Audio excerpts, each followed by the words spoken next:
criminalización de la planta ha dejado un vacío, una ausencia. La gente indígena ha conservado esta planta, claro, y ha luchado por esa planta, pero eso es un conocimiento que no tenía. Yo no podía decir, en vez de ir y probar cocaína, ¿por qué no va y prueba mambe? O ¿por qué no va y cierto? Entonces es esa historia de que la gente no entiende esta planta de poder.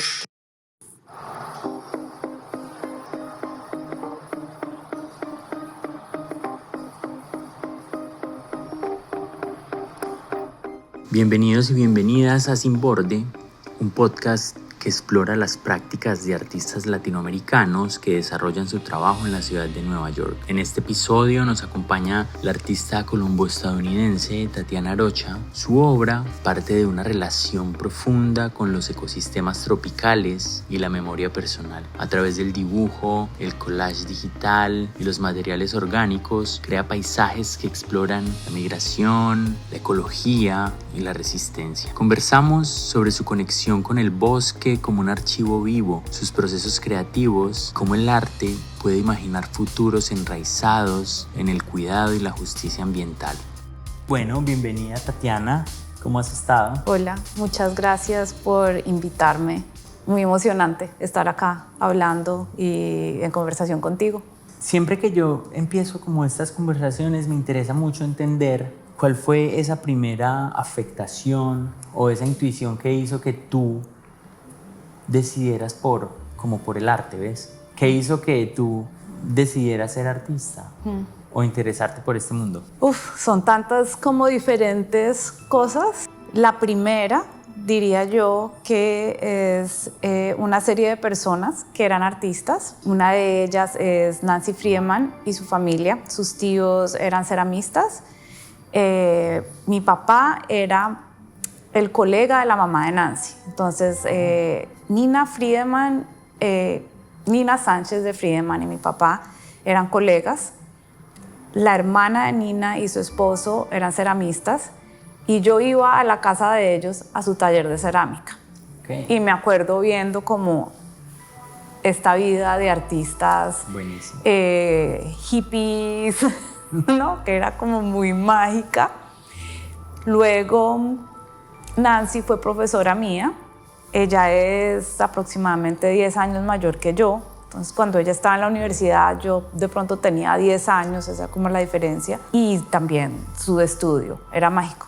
Mi primo, también artista, y cuando él estuvo en la universidad, yo iba, mientras él estaba desarrollando su obra, Alberto Baraya, y yo iba al estudio de él, y también era como súper mágico. Entonces, digamos que eso como que insertó esta idea de querer ser artista, pero yo no estudié arte, yo estudié diseño gráfico.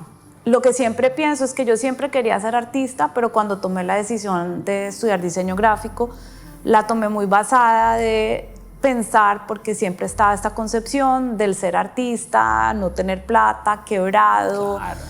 Y yo quería salir de mi casa. Entonces yo quería tener un ingreso, quería poder sustentarme, apoyarme, pagar mi propio apartamento, mudarme, venirme a vivir a Nueva York. Y decidí muy conscientemente estudiar diseño gráfico como una práctica creativa, pero que iba a tener unas posibilidades más inmediatas de tener una carrera pagada, digámoslo así. Y pues sí, empecé a trabajar. Yo a los 2 años de universidad empecé a trabajar en una compañía que se llamaba Latinonet, que era parte de Caracol Televisión, era como la compañía hermana Caracol Televisión, y luego terminé trabajando en Caracol antes de venirme para acá, que fue maravilloso porque para mí fue lo que me dio acceso a computadores. O sea, yo estoy hablando, esto va a sonar como ¡guau! Arcaico y dinosaurico, no sé, algo así. Pero pues es la realidad. Digamos, cuando yo entré a la Tadeo había unos computadorcitos que eran estos Apple enanos, y aprendimos animación, cell animation, tomando fotografía. O sea, era muy Y al entrar a trabajar a Latinonet, empecé a aprender alrededor de diseñar páginas web y pues era como el comienzo de esto. Y eso, cuando me llevó a Caracol Televisión, fue a hacer animación. Entonces eso fue como entrar a unos medios que eran muy, muy nuevos. Y pues yo siempre cuento, pues no sé si muy orgullosamente o no, cuando yo fui a mi entrevista a Latinonet, me preguntaron si yo sabía usar un computador y yo dije que sí, pero pues yo ni tenía computador, ¿no? Y yo sí, yo me acordaba que había aprendido a usar el Commodore de mi papá que se conectaba a una televisión blanco y negro. Claro. Y entré y me acuerdo estar sentada frente al computador y el diseñador de al lado me vio y dijo, usted no tiene ni idea qué está haciendo. O sea, yo sentada enfrente de Photoshop y yo como que miraba así de reojo. Entonces él me dijo, pones un layer y empiezas. Entonces, y Photoshop es una de las herramientas con las que yo he trabajado desde ese día que entré a Latinonet, que fue, no me pone a acordar el año que sería, pero por ahí en 1994, 1995. Okay. Y he estado desde ahí usando como herramienta principal para crear mi obra Photoshop. Me interesa también siempre preguntar acerca del contexto, ¿ves? Uh-huh. Como entender que las obras de arte o el arte de hoy es un arte contextual y habla mucho de donde nosotros estamos, ¿no? Entonces, ¿cómo ha sido tu experiencia, digamos, desde la ciudad de Nueva York con tu obra? O sea, tu obra es muy interesante porque, digamos que tú has vivido aquí durante todo este tiempo y tu obra nos habla, digamos, de lo que es, digamos, la naturaleza colombiana. Entonces me interesa mucho como esa conexión con el contexto que tiene tu obra. Bueno, pues yo llevo 25 años en Nueva York. Ahora, viendo en perspectiva, creo que salí como en uno de los momentos más violentos de Colombia, pero cuando yo estaba en Colombia no era la imagen que yo tenía, ¿cierto? Claro. Al llegar a Estados Unidos, en cierto modo, pues como tú dijiste, yo nací acá, pero pues yo soy colombiana. Mis papás son colombianos, mi familia es colombiana.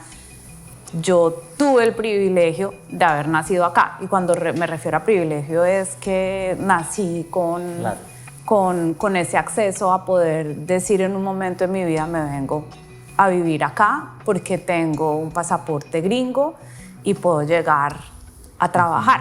Es interesante porque pues obviamente llego a Nueva York, a donde la imagen que todo el mundo tiene de Colombia es en relación con las drogas, el narcotráfico, el secuestro, la violencia, ¿cierto? Y llego como diseñadora gráfica, lo que quiere decir que llego a una industria donde el uso de la cocaína es, pues... Claro. Es casi que, o sea, todas las personas estaban metiéndose pases, ¿no? Y usando cocaína, ¿no? Esto ya es en el 2000, ¿cierto? Entonces, es muy interesante porque lo que me empieza a mí a pasar es que empiezo a enfrentarme con esta visión de Colombia que es muy cerrada, ¿cierto? Y que pues yo crecí con papá antropólogo, muy consciente de la diversidad cultural, de la diversidad racial, de la diversidad ecológica que Colombia tenía, ¿cierto? Entonces era como muy difícil que yo llegara a un sitio y me dijeran, no, es que voy a Colombia, ¿dónde me puedo ir a conseguir la mejor cocaína? Claro. Y yo como, pues primero no sé, porque nunca me he metido un pase en mi vida. Segundo, pues, ¿por qué no vas a la selva no, qué susto, yo pues, ¿cómo me voy a ir a meter a la selva? No, yo que voy a ir fuera de la ciudad. Pero sí estaban dispuestos a irse a buscar dónde y quién les vendía un pase. Entonces, ese contraste de la gente es que me van a secuestrar, pero quiero comprarme una buena cocaína, era como para mí como, o sea, ¿qué pasa acá? Que la gente no hace esas conexiones. Entonces, yo creo que lo que empieza a pasar en el transcurso de los años es que me empiezo a saturar un poco de esto. Yo no tenía ningún humor y empiezo a sentir, bueno, cuando empiezo a pensar en hacer la obra, hago una pausa aquí pensando como para volver a la pregunta que me estás haciendo. Viene mucho de la ausencia, de no tener acceso, de que volver a Colombia no era tan fácil como me lo había imaginado, ¿no? Okay. Uno migra a Estados Unidos y yo pensé que iba a tener acceso a Europa súper barato, súper fácil, volver a Bogotá y a Colombia cada rato, pero entré dentro de un sistema en una ciudad súper costosa, donde esa realidad que yo me imaginaba de lujo, ¿no? De estar viajando y me iba a recorrer toda Europa, iba a conocer toda Europa. Esta es la hora en que llegué en un año y no más.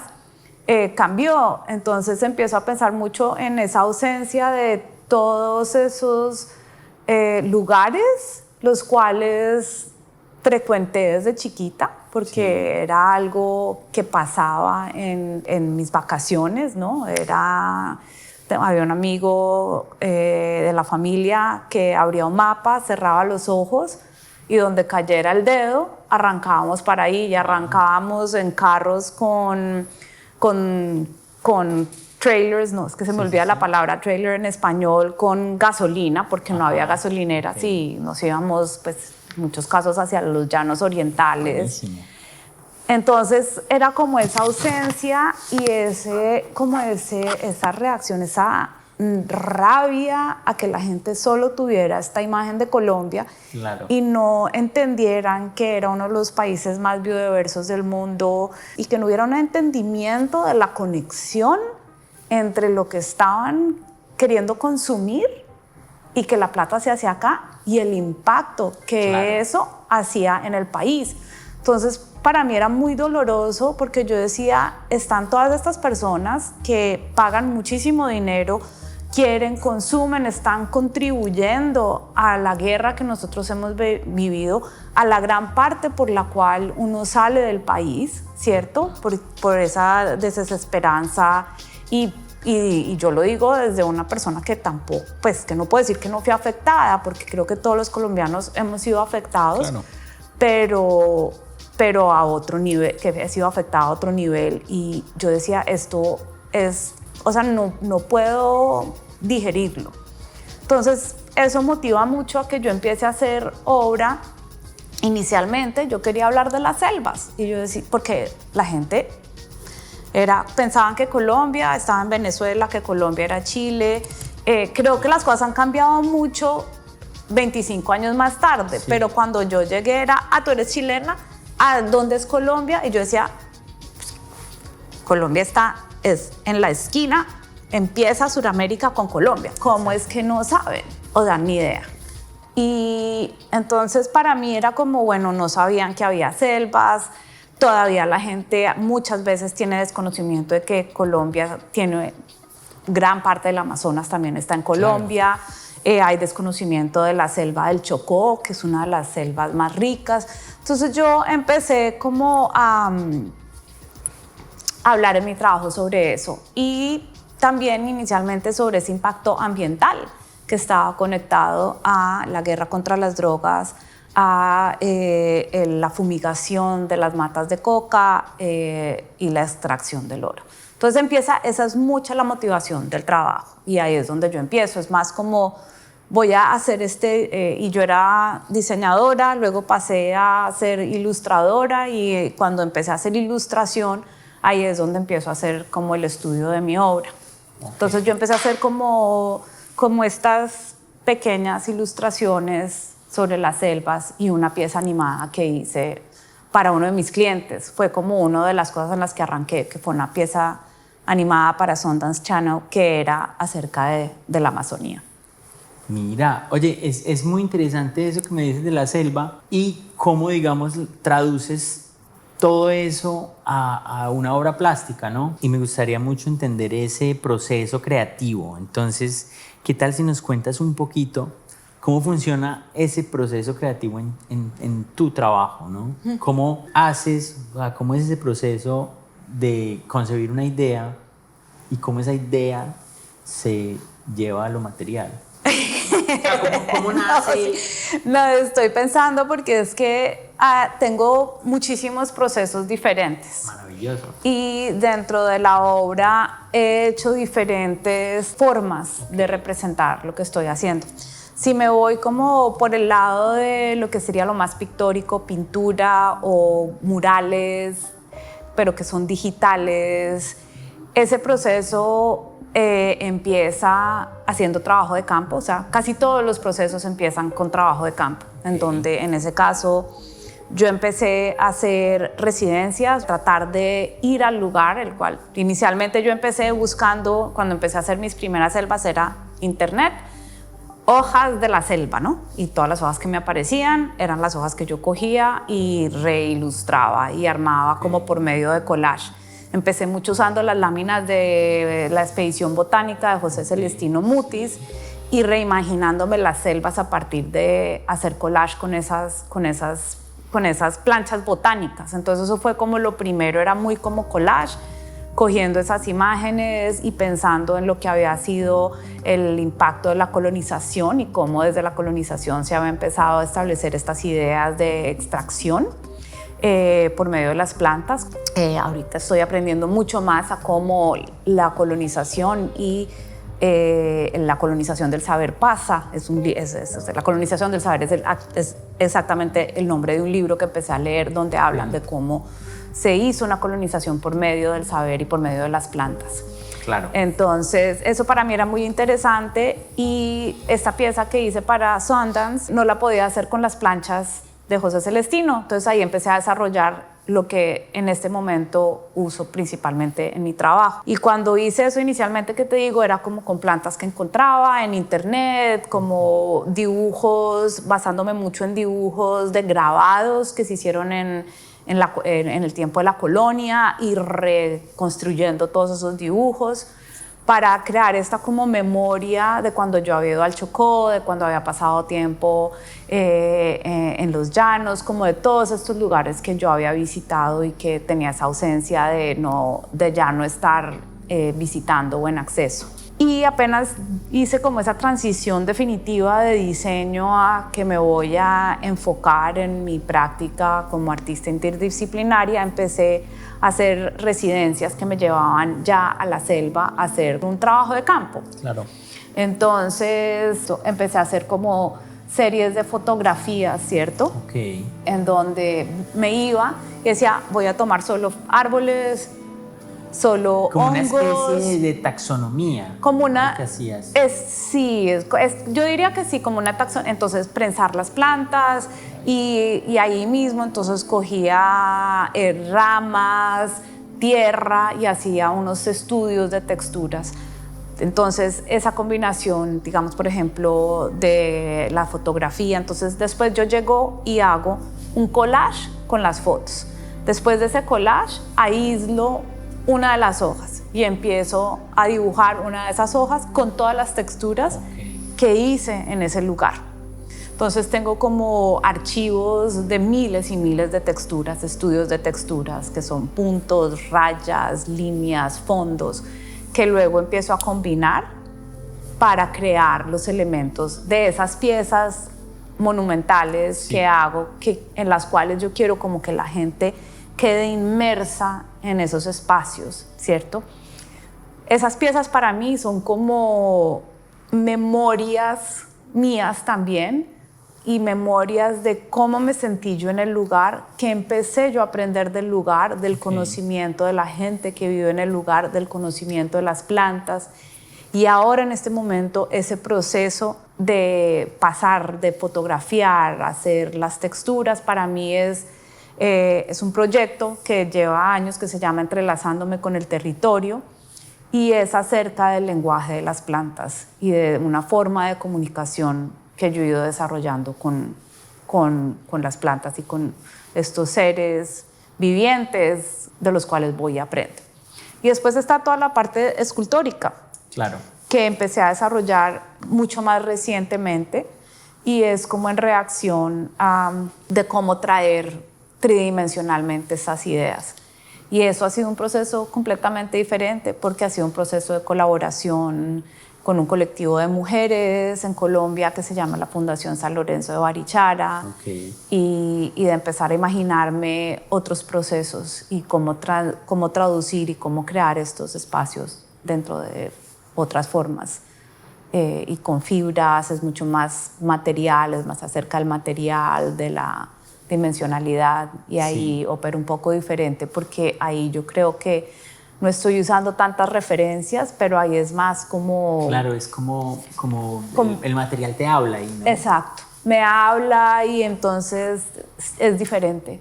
Es más como, hay un efecto mucho más fuerte de entrar a trabajar con la memoria o también de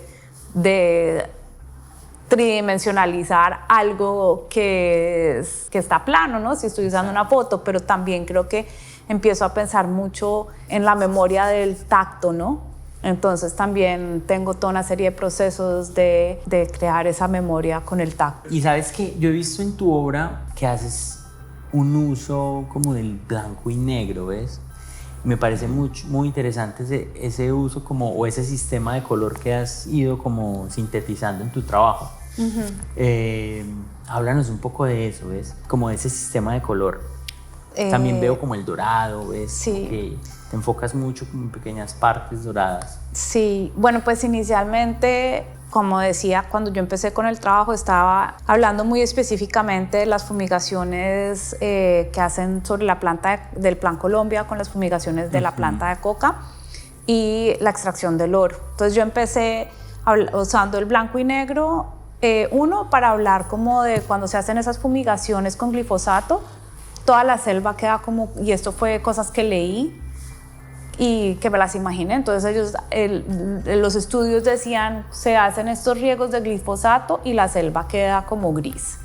Entonces eso fue como que desde arriba se veía todo gris. Y pues el oro, la extracción del oro, que cuando yo fui al Chocó antes de venirme a Nueva York, vi los huecos de la extracción de oro en la selva del Chocó y eso fue como súper fuerte porque generalmente yo había viajado por carro y cuando tú vas por carro ves como las montañas que están siendo usadas para areneras y ves, pero es muy fuerte ver el impacto y los huecos en la selva desde arriba. Claro. Es algo muy diferente. Entonces empecé con esos dos y pues también mucho pensando en todos estos lavados hechos por los invasores, usados para promover modos de extracción que exotificaban el paisaje a la gente y eran en blanco y negro. Entonces era como para también hacer esa como reacción.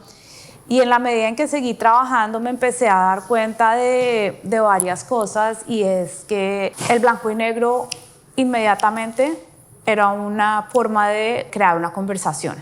Entonces como la gran mayoría de mi trabajo ocupa espacios públicos, la gente se preguntaba ¿por qué blanco y negro? Está el impacto ambiental, claro, que las selvas de pronto en un momento se van a volver como estos dibujos, estos grabados que estábamos viendo en 1800, ¿cierto? Completamente van a desaparecer. Después, ¿cierto? Empieza uno a pensar en todas las prácticas extractivistas, ¿cierto? El carbón, todo es negro, ¿cierto? Se quema la selva, todo se vuelve negro y el petróleo es negro. Entonces, entonces como que eso, entre más la gente me preguntaba y me decía, pero ¿por qué no haces algo en color? Como que más motivaciones empecé a encontrarme y pues la verdad es que no es blanco y negro. Si tú ves una pieza mía, hay una gama de colores inmensas y de texturas. Y mucho más tarde me encontré con los textos de Silvia Rivera Cusicanqui y pues no, yo creo que no va a poder hacer justicia a lo que ella dice, pero ella habla mucho de este concepto cheje, que es lo intermedio entre el blanco y negro, lo que es manchado, lo que es... Claro. Entonces, que es donde están todas las tensiones, donde está...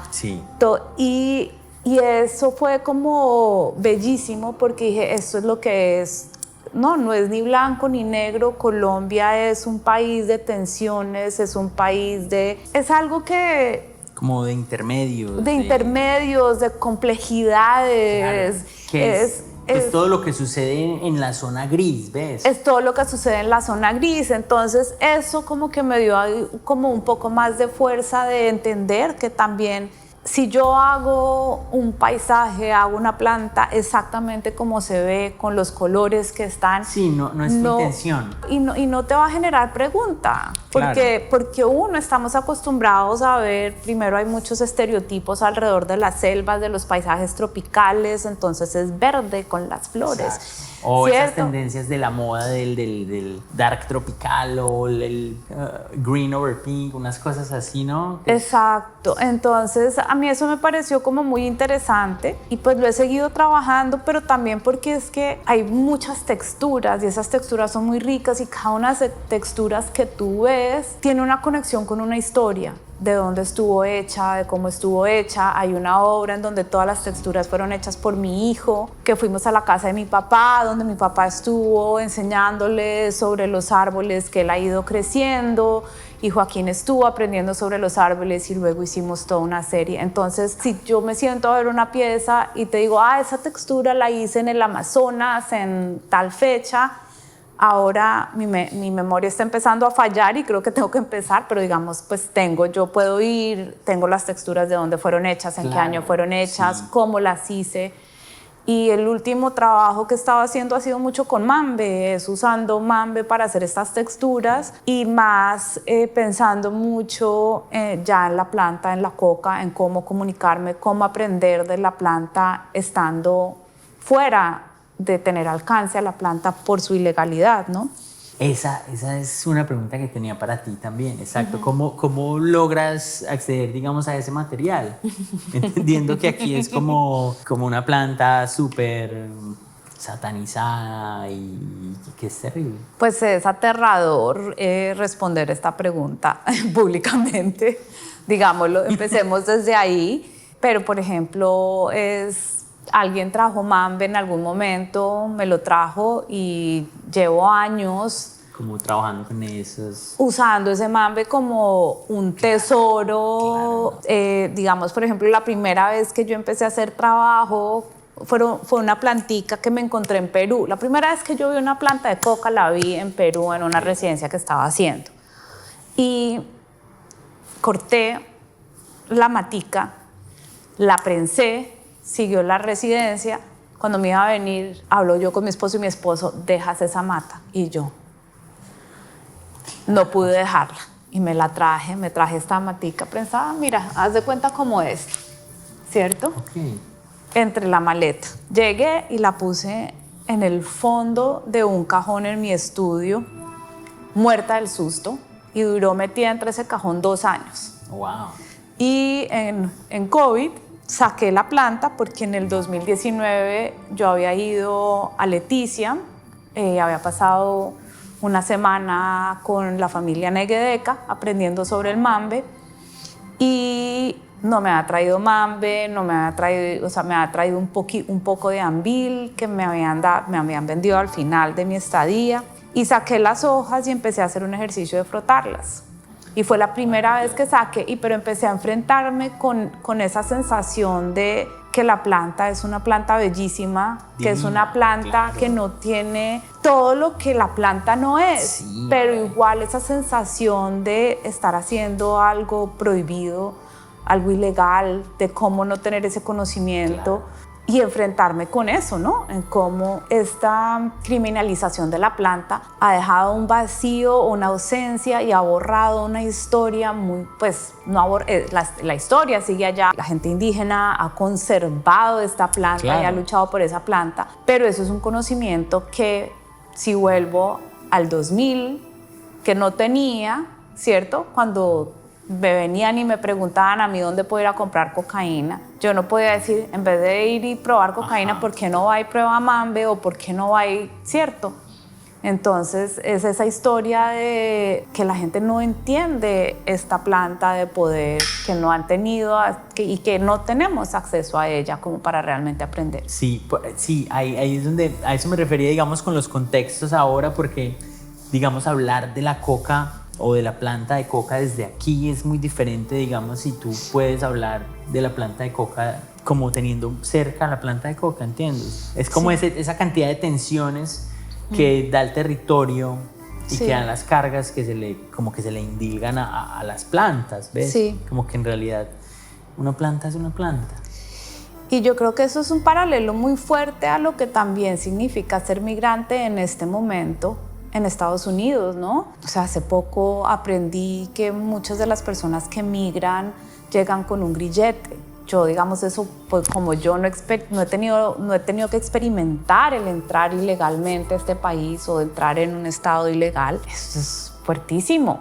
O sea, la persona entra ya como una prisionera. Y la planta es una prisionera también, una prisionera de una historia mal contada, de unas decisiones mal tomadas. Entonces, para mí lo que ha sido muy bonito es entender estos paralelos entre la planta y también lo que pasa, y pues también cómo constantemente tú estás oyendo esa comparación o cómo el migrante siempre está relacionado con el narcotráfico, siempre es un delincuente, es el que viene acá con las drogas, ¿cierto? Sí. Pero nunca hay la responsabilidad de lo que pasa acá, ¿no? Y de las decisiones que se toman acá para generar ese cambio. Exacto. Entonces, ¿esta es la planta que tú trajiste? No. No. Esta es mi niña en la casa de mi mamá en Colombia, un pedacito de... No, mentiras, no, esta es... mi mamá tiene una matita que me está cuidando, que ella cuida. Esto es de la Fundación San Lorenzo de Barichara. Ellos tienen varios árboles y la prensé. Y pensé que siempre digo, no voy a traer, me estoy arriesgando, y pensé que la había dejado, pero siempre llego, ya abro libros y siempre Están por ahí. Y están por ahí. Siempre se vienen, siempre se me pegan. Entonces esta, digamos, la cogí porque tiene el comidito, ¿cierto? Sí. Tiene algo que me parece bellísimo, ¿no? Y es ver estos momentos de que ella es alimento para otros seres. Claro. ¿Cierto? Y esto es bellísimo. A mí me encanta cuando me encuentro con esas cosas, porque siempre estamos como tan acostumbrados a que las plantas, que tienen que estar todas bonitas. Cuando Exacto. uno piensa en las plantas de jardín, o tú vas a un jardín botánico, Sí. ¿no? La planta siempre está presentada que tú eres... Todo súper domesticado, Pero además... pulcro.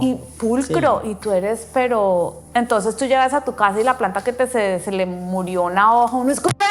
La traté Horrible, súper hay que mal, ¿qué arrancar. estoy haciendo? Y resulta que eso es parte de la interacción. Sí. Entonces a mí me gusta siempre encontrar estas señales de vida, de cómo el mundo opera y cómo siempre estamos conectados, ¿no? ¿Quieres hablar un poco de este proyecto en el que estás trabajando?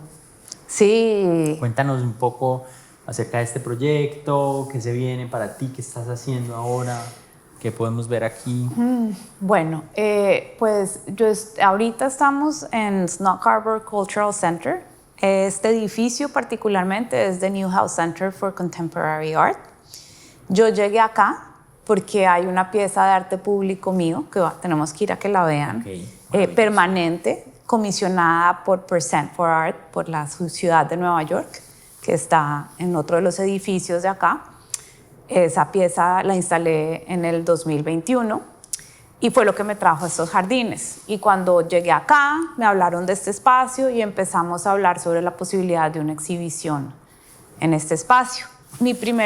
Esta pieza escultórica de gran tamaño, pensamos que la podíamos traer acá, pero estos edificios son de conservación, son muy viejos y no había forma de colgar esta selva dentro de Newhouse Center. Y entonces, pero yo llevaba trabajando mucho con esta idea de hacer estaba empezando a leer mucho más sobre la coca, sobre la historia de la coca desde la colonización, y me había encontrado con unos dibujos de estas plantas de coca que eran las raíces y el tallo y las hojitas pintadas pues, por un científico, y estos libros promovían el uso de la cocaína, el descubrimiento de la cocaína.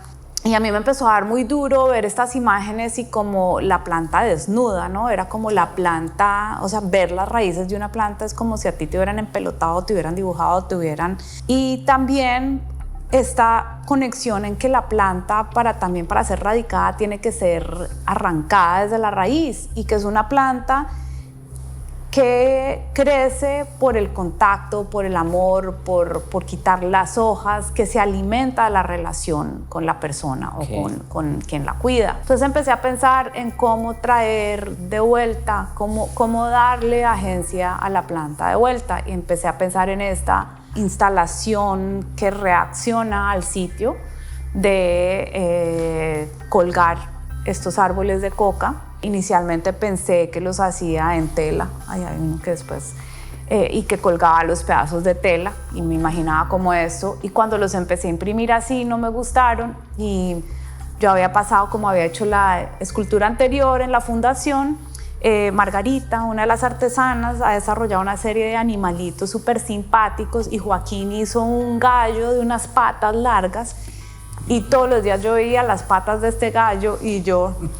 Estas patas son como yo quiero hacer los árboles.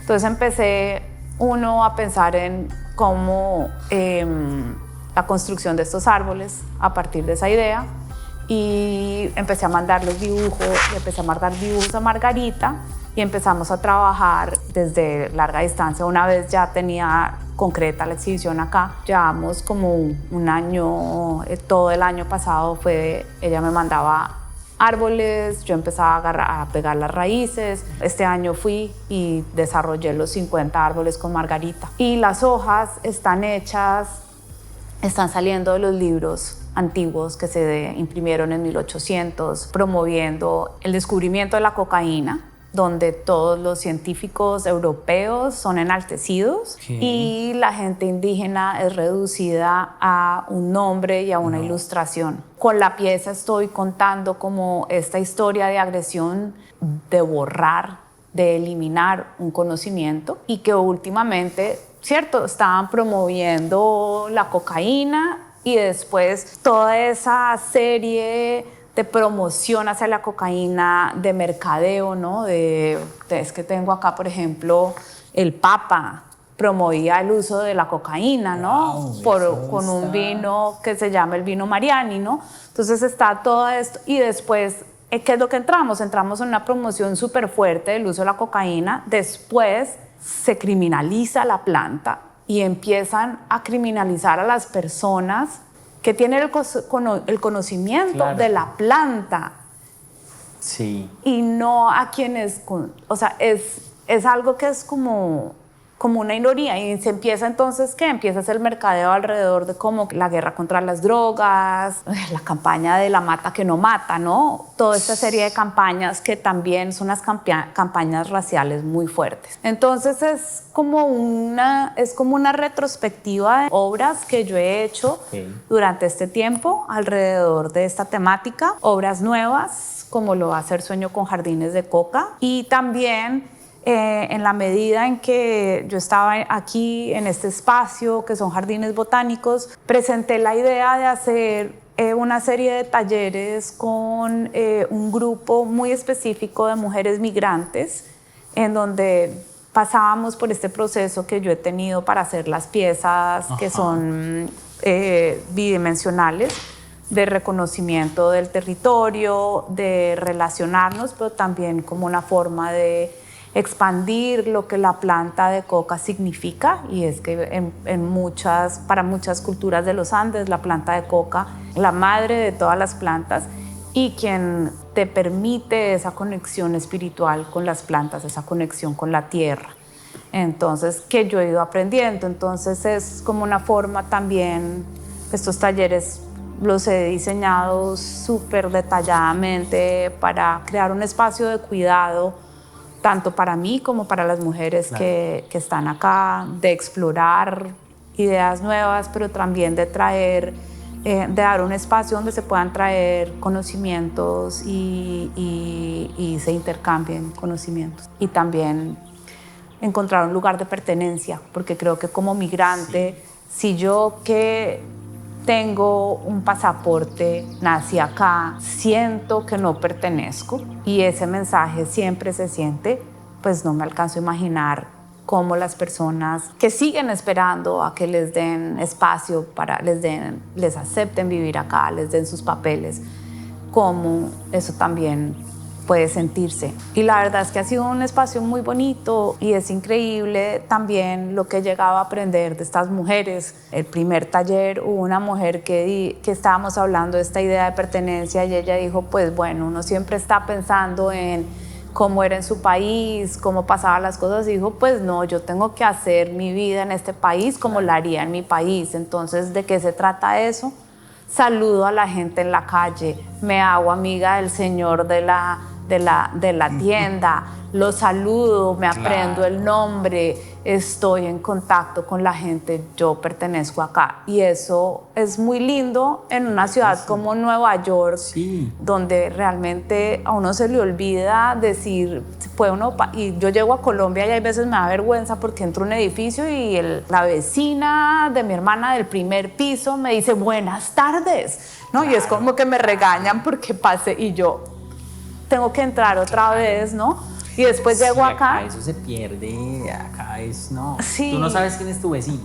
No, y pues eso llega a pasar, ¿no? Entonces es algo muy interesante también entender cómo esa idea de pertenencia también viene desde uno. Entonces ha sido un proceso muy bonito, muy, muy bonito. Y ese trabajo y esos procesos que estamos haciendo en los talleres van a formar parte también de la exhibición. Bellísimo. Sí, y creo que es muy interesante también modificar un poco esa visión del artista, en donde el artista se vuelve una superestrella, porque yo creo que es primero que todo es extremadamente complejo, es los dos, ¿no? Volvemos a los grises, ni al blanco ni al negro. Es súper emocionante hacer arte. Mi esposo lo describió hace pocos días, dijo, estábamos con una amiga que también es artista y dijo, es que yo veo que la gente que es artista no puede hacer nada más, punto. O sea, no, como que yo decía siempre que este era mi plan A y ser diseñadora era mi plan B. Entonces, una vez yo entré a mi plan A, ya yo digo, yo no puedo coger para ningún otro lado. Yo me acuesto y me despierto pensando en lo que estoy haciendo. Después es otra idea en lo que estoy leyendo un libro y inmediatamente estoy pensando en qué es lo otro que voy a empezar a explorar. Maravilloso. Entonces, sí siento que este tipo de espacios que tú abres también se puedan sentir un poco, íntimos, pero también que se puedan sentir un poco más asequibles. Es importante porque, pues, una de las cosas que es mágica de arte es que hay espacio para todo, ¿cierto? Sí. Entonces, pues sí, hay ciertas cosas para establecer que puede ser buen arte y que puede ser mal arte, pero la verdad es que hay campo para todo. Tiene que ver mucho también con lo que a uno le guste o no le guste. Habrá gente que no le parece mi obra chévere o bonita, habrá otras personas que les encanta, y a la final creo que como artista algo que yo pienso mucho es si yo estoy disfrutándolo, es lo importante, que tengo que estar disfrutando lo que estoy haciendo, disfrutando los procesos, y mientras esté en esos procesos y disfrutándolo, eso es lo importante. Si le gustó a una persona o a la otra, pues ya esas son cosas de las cuales yo no tengo control. Y pues ni siquiera tengo control en muchas veces de lo que estoy produciendo, ¿no? Sí, exacto. Es como una magnitud que te atraviesa y sucede, ¿ves? Sí. Sucede a través de ti. Yo siempre hago una pregunta y es muy chévere porque, a ver, lo que tú decías ahora, ¿ves? Tú pensaste primero en estudiar diseño gráfico porque, a ver, el mundo del arte es, no sé, miserable o algo así, ¿ves? Que es difícil, hay que luchársela y no, si no... Y es muy interesante también entender un poco cómo funciona esa vida, porque, a ver, la vida de los artistas siempre es como que sucede en doble proyecto. Pues eso se lo leí yo como a Boris Groys. Y él dice como que la vida del artista sucede en un doble proyecto. Uno es como el proyecto de la vida, que es lo que hace para vivir o que en realidad hace para como una vida más como doméstica o cosas de estas, y luego el proyecto del arte. Entonces, ¿tú cómo llevas eso, por ejemplo? Es una pregunta difícil porque en el momento en que yo paré de hacer diseño gráfico, paré. O sea, como que porque yo me le meto con todo lo que estoy haciendo. Y cuando uno está teniendo, digamos, creo que lo que voy a explicar un poquito más. Yo reemplacé mi trabajo como diseñadora gráfica con el hacer arte público, porque el arte público es algo donde hay ciertos presupuestos que son claros, y he tenido mucha suerte que desde que yo hice ese cambio he logrado encontrar al menos un proyecto de arte público una vez al año que me da esa como segunda parte de vida. Pero que eso como que digo, no quiero que ninguno de mis clientes lo oiga ni nada porque de pronto me dejan de llamar. Algo que yo sentía y que por la razón por la cual yo dije yo no voy a hacer ilustración si voy a hacer mi arte es porque le pone uno a todo. Entonces muchas veces me encuentro agotada una vez termino uno de estos proyectos porque demandan muchísimo. De pronto cuando tú dices, digamos por ejemplo cuando hice la escultura que era para Brookfield Place, claro, todo tenía que ser a prueba de fuego y yo estaba trabajando con papel, ramas que me encontraba ya en chama y yo presenté la idea, la aprobaron y una vez ya yo estaba con y la idea era que la escultura después la tenía que desarmar de alguna manera y poderla guardar en mi estudio, ¿cierto? Y eso fue como severo camello, y eso ha sido una de las principales cosas, por ejemplo, de cualquier obra que hago, que tiene, y siempre me encuentro que tiene que ser a prueba de fuego. Todo arte público en Nueva York tiene que ser a prueba de fuego. Wow.